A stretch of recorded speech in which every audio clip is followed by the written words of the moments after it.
nè.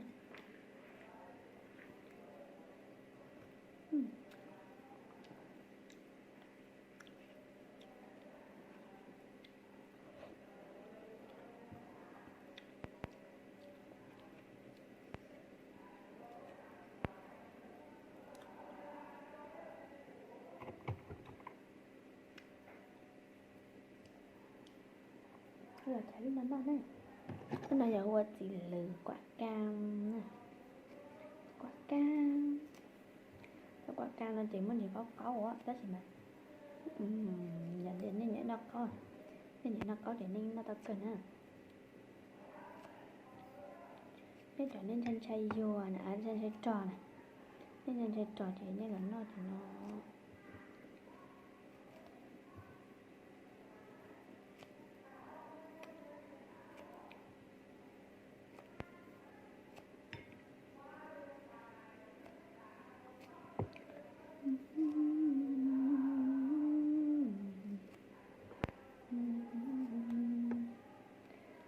lưu chế bình chữa mu nhỏ hà sung hà chùa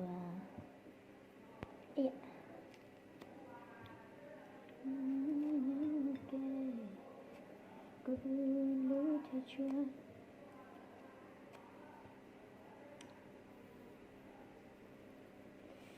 cái này để cho cá là có nè.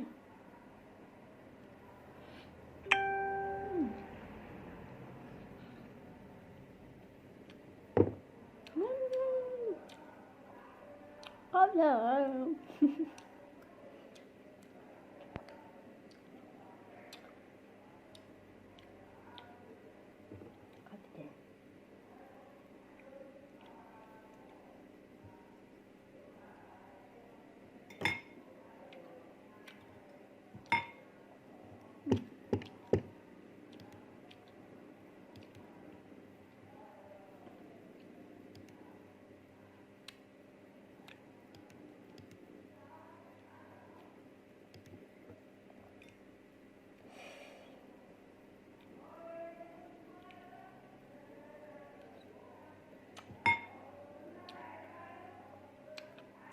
Nhưng có nhưng sao nó có tiền nhiều cho nó nữa.